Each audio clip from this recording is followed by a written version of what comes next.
नमस्कार, मैं अशोक कुमार पांडे और स्वागत है आपका टीसीएच पर। वेनेजुला पे जो हुआ मैंने कल बहुत डिटेल में बताया था, लेकिन उसके बाद जिस तरह की घटनाएं पूरी दुनिया में दिखाई दे रही हैं, जिस तरह का लगातार बयान ट्रंप का आ रहा है और इजराइल में खास तौर पर जिस तरह की हलचलें दिखाई दे रही हैं, ऐसा लगता है कि ईरान पर हमला अब बिल्कुल कभी भी हो सकता है। क्या डिटेल्स हैं, कहां से ये इशारे मिल रहे हैं, इन पर बात करूंगा। और सिर्फ ईरान नहीं है, कुछ और लैटिन अमेरिका की कंट्रीज हैं जिसके ऊपर हमला हो सकता है। रशिया और चाइना का जो पूरा रुख है वो बेहद परेशान करने वाला भी है और बेहद एम्बिगुअस भी है। बयानों से आगे अभी रशिया और चाइना बढ़े नहीं है। और इन सब पे बात करने से पहले मैं बात करना चाहूंगा अपने मुल्क यानी कि हिंदुस्तान की। आपके सामने एक के बाद एक दो बयान मैं दिखा रहा हूं। दोनों बयान वेनेजुला की घटना पर है। पहला बयान जो मैं आपको दिखा रहा हूं वो है इंडिया का बयान। इस बयान में अमेरिका का नाम तक लेने की हिम्मत नहीं की गई है। अमेरिका का नाम ही नहीं है। मतलब पढ़िए तो हंसी आती है। हमें वेनेजुएला के लोगों की चिंता है, हमें जो वेनेजुएला में भारतीय रह रहे हैं उनकी चिंता है, वगैरह वगैरह। लेकिन वेनेजुएला में जो कुछ हुआ है हुजूर, वो तो अमेरिका ने किया है। और यूनाइटेड नेशंस के नियमों के कानूनों के हिसाब से वो एक अपराध है, जिसमें एक खुद मुख्तार जो गवर्नमेंट है, उस गवर्नमेंट को गिराकर वहां के राष्ट्रपति को एबडक्ट यानी कि उनका अपहरण किया गया है, उठा के उनको ले गए हैं अमेरिका। और अब अमेरिका में उनके खिलाफ मुकदमा चलेगा। लेकिन इन सब पे भारत सरकार पूरी तरह से चुप है। मोदी बिल्कुल पूरी तरह से चुप है। मोदी का अलग से बयान आने का तो सवाल ही नहीं उठता है।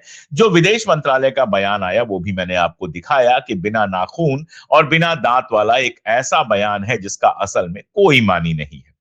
इसके बाद मैं आपको बयान दिखाता हूं एक और कंट्री का, जिसका नाम है सिंगापुर। सिंगापुर एक बहुत छोटा सा देश है। उस तरह से वहां डेमोक्रेसी भी नहीं है, जिस तरह डेमोक्रेसी हम देखने के आदी हैं उस तरह की नहीं है, अलग तरह की डेमोक्रेसी है। और बहुत छोटा सा मुल्क है, हिंदुस्तान के किसी बड़े शहर के बराबर। लेकिन जब आप इस बयान को देखते हैं, सिंगापुर के बयान को देखते हैं, तो इसमें बहुत सीधे सीधे अमेरिका का नाम लिया गया है, अमेरिका की मजम्मत की गई है। और डेमोक्रेटिकली चुनी हुई एक सरकार को उखाड़ कर फेंक देने की जो ये बात है, जो कल हुआ है, परसों हुआ है, उसकी जबरदस्त आप देखते हैं कि मजम्मत कड़े शब्दों में दिखाई देती है। ये फर्क सिंगापुर और भारत का है। भारत जो विश्व शांति का हमेशा पक्षधर रहा है, उसकी हालत यह हो गई है कि अमेरिका के गुलाम स्टेट की तरह बिल्कुल अमेरिका ने जो कुछ किया उसके ऊपर पर्दा डाल रहा है। लोगों ने सवाल पूछना शुरू किया है कि क्या यही वजह थी कि ऑपरेशन सिंदूर से जब अमेरिका ने हड़काया तो ये लोग वापस निकल आए। अब क्या था क्या नहीं था ये तो हम कभी जान नहीं पाएंगे। ट्रंप कहता है कि उसने कराई सीज फायर की सारी बात। अब चाइना भी कह रहा है, पिछले दिनों बयान आया कि उसने सीज फायर कराया। हमारे यहां कहा जाता है किसी ने सीज फायर नहीं कराया तो फिर सीज फायर हो कैसे गया। ये अपने आप में एक बेहद मजेदार सवाल है। ये मैंने मुद्दा इसलिए उठाया क्योंकि एक देश के रूप में ये भारत का फेल्योर है। भारत को एक पक्ष लेना चाहिए था कम से कम। चलो अमेरिका के साथ ही जाके खड़े हो जाते, यही कह देते कि अमेरिका ने सब कुछ ठीक ठाक किया तो भी हम मानते। और यही जो इनका तरीका रहा है, ना इधर के ना उधर के, ईरान और इजराइल में जंग होती है तो भी आप ये कहने की हिम्मत नहीं कर पाते हो कि इजराइल ने हमला किया, ईरान के ऊपर आक्रमण किया, ये नहीं कह पाते हो। अब वेनेजुएला के राष्ट्रपति को उठवा लिया गया तो आप ये नहीं कह पाते हो, ये गलत है। जब ऐसे बिना रीढ़ की हड्डी वाले आपके स्टैंड होंगे तो दुनिया में आपको दोस्त कहीं से नहीं मिलने वाले, जो ऑपरेशन सिंदूर में हम पहले ही देख चुके हैं। दरअसल लैटिन अमेरिका को अमेरिका हमेशा अपना, आप कह सकते हैं, कॉलोनी समझता है, जहां चाहता है कि हमारे लोग रहें, जिनको हम पसंद करें वही लोग रहें। एक घटना मैं जरूर आपको बताना चाहूंगा। आपको पता ही है, हाल में मेरी किताब आई है 20वीं सदी के तानाशाह। इसमें मैंने पिनोशे का जिक्र किया है। चिली का था पिनोशे। चिली में एक सरकार थी अलेंदे की। वो लेफ्ट गवर्नमेंट थी, वामपंथी थी, लेकिन किसी क्रांति से नहीं आई थी। बाकायदा इलेक्शन जीत के अलेंदे वहां का राष्ट्रपति बना था। अब अलेंदे जो ही राष्ट्रपति बना, अमेरिका उसको हटाने के लिए पीछे पड़ गया। सीआईए को लगाया गया, बहुत सारा पैसा खर्चा किया गया और आर्मी के लोगों को खरीदा गया, जिसका नतीजा ये हुआ कि पिनोशे ने वहां पर तख्ता पलट किया। यानी एक चुनी हुई सरकार। आज जो लोग कह रहे हैं मादुरो तानाशाह था, कल मैंने देखा हमारे भी कई सारे दोस्त इसी लाइन पर चल पड़े हैं कि मादुरे तो तानाशाह था। अरे भाई, मादुरे तानाशाह था तो ट्रंप क्या है। खैर, मैं एग्जाम्पल चिली का दे रहा हूं, लैटिन अमेरिका का अपनी किताब से दे रहा हूं मैं एग्जाम्पल, जिसमें चुनी हुई सरकार थी, बाकायदा इलेक्टेड गवर्नमेंट थी अलेंदे की, और उसको गिराया गया। और अलेंदे ने खुद को गोली मार ली, वो देश छोड़ने को तैयार नहीं हुआ, उसको ऑफर दिया गया था। उसके बाद पिनोशे की तानाशाही वहां पर स्टैब्लिश हुई।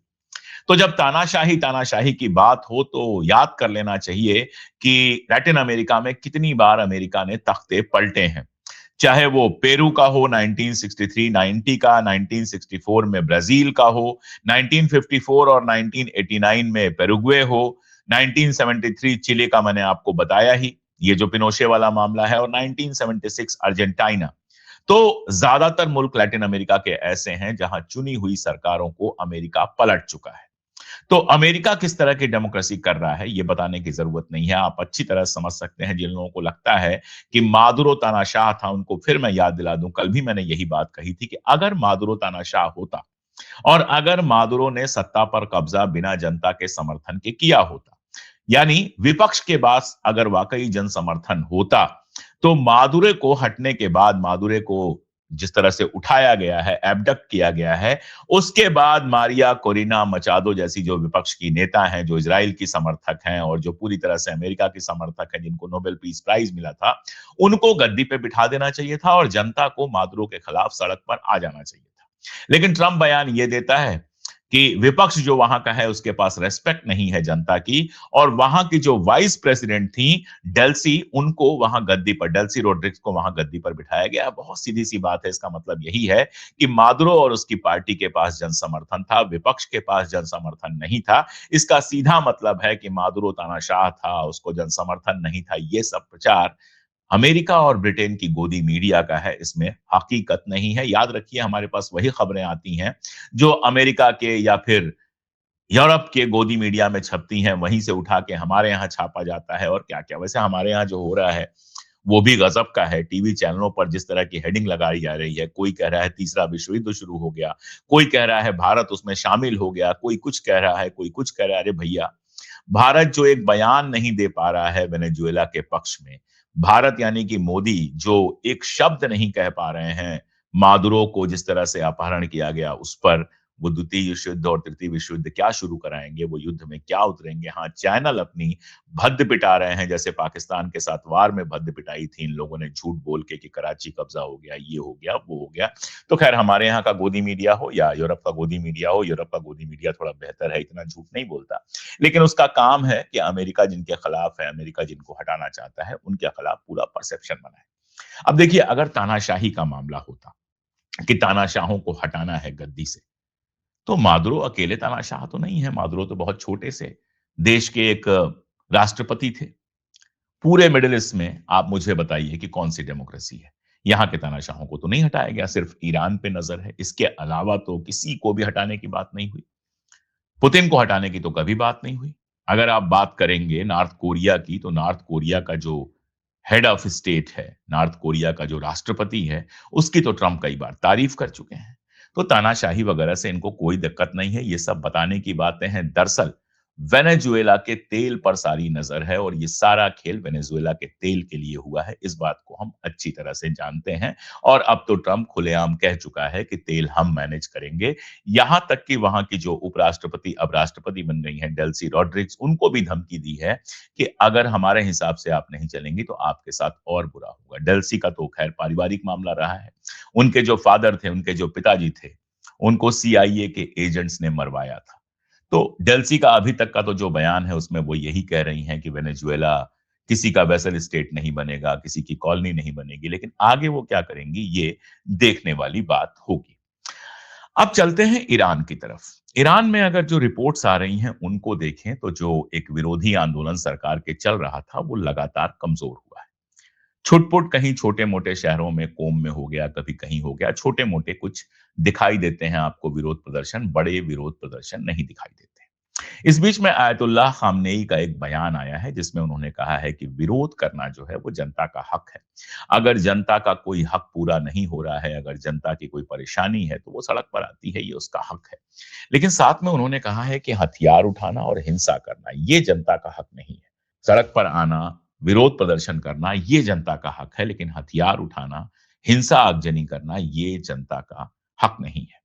जरा हिंदुस्तान या दुनिया के किसी मुल्क को देख लीजिए, ट्रंप के अपने मुल्क को देख लीजिए, क्या वहां पर अगर जनता सड़क पर आकर गोली चलाने लगे, आग लगाने लगे, तो क्या उसको ऐसे ही छोड़ दिया जाएगा, नमस्कार किया जाएगा? हमारे देश में उठा के यूएपीए लग जाएगा, बुलडोजर चल जाएगा, क्या क्या हो जाएगा और अमेरिका में भी उठाकर जेल में डाल दिया जाएगा।